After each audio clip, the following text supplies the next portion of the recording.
Halo, Assalamualaikum warahmatullahi wabarakatuh. Jumpa lagi kita di Berita Islami Channel, sebuah kanal Islami yang mencoba memberikan informasi dan dakwah untuk kita semua. Kali ini kita akan berbagi informasi tentang kisah taubatnya seorang sahabat Nabi yang bernama Sa'labah. Mau tahu dosa apa? Anda harus nonton karena dosa yang dilakukan beliau sudah sangat lumrah dilakukan oleh kaum muslimin saat ini.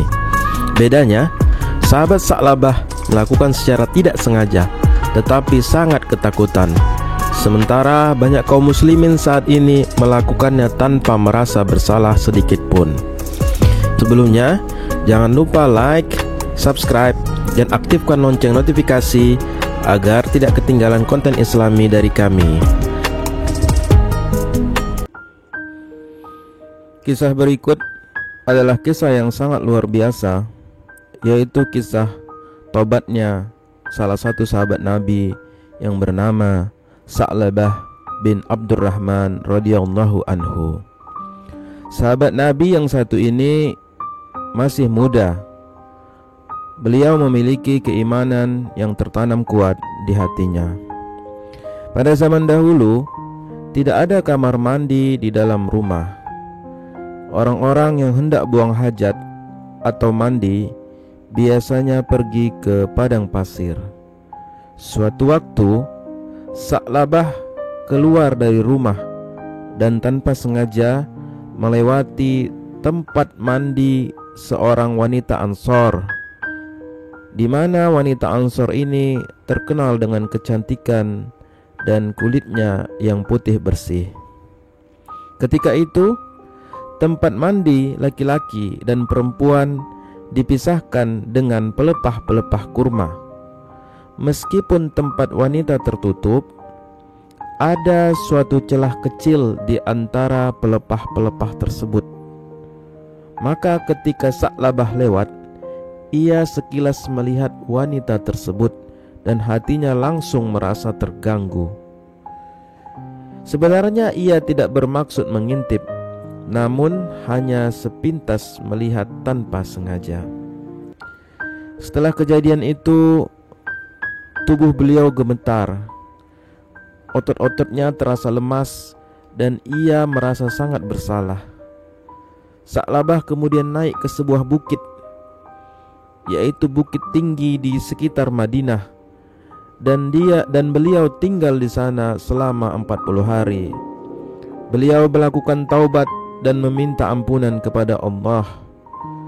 Ia tidak kembali ke rumah dan terus berdoa serta beribadah di puncak bukit. Nabi Muhammad sallallahu alaihi wasallam menyadari bahwa Sa'labah sudah lama tidak terlihat.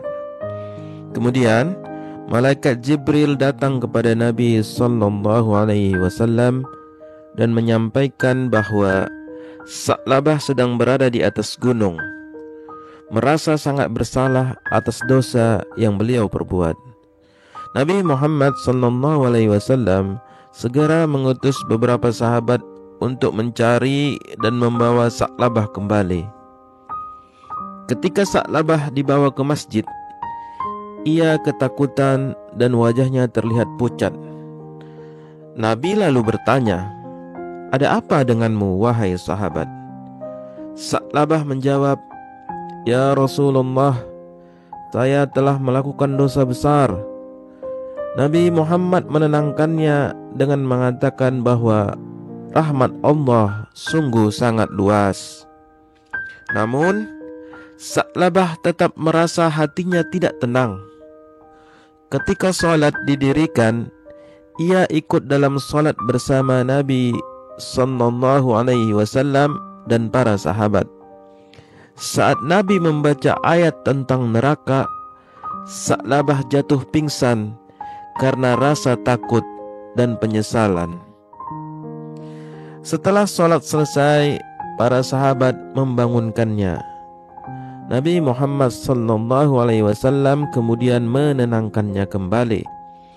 Tetapi Sa'labah mengaku bahwa hatinya masih dipenuhi rasa takut.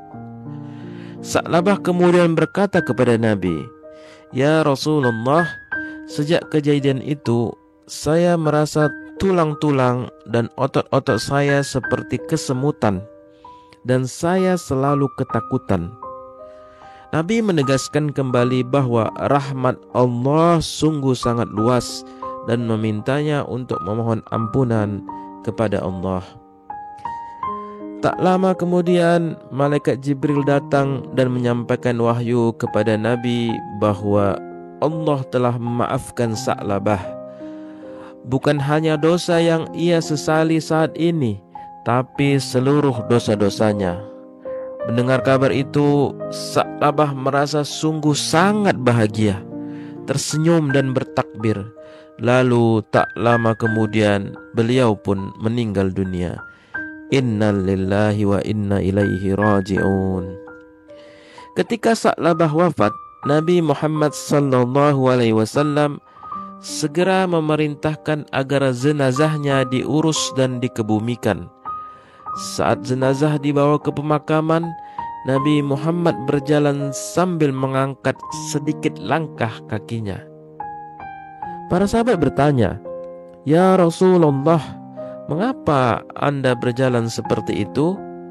Nabi Muhammad kemudian menjawab, "Aku merasa malu dengan banyaknya malaikat yang datang melayat jenazah Sa'labah." Dari kisah sahabat Nabi yang bernama Sa'labah bin Abdurrahman radhiyallahu anhu ini, kita dapat mengambil banyak hikmah dan pelajaran berharga. Pertama, kita diingatkan bahwa setiap manusia pasti pernah melakukan kesalahan.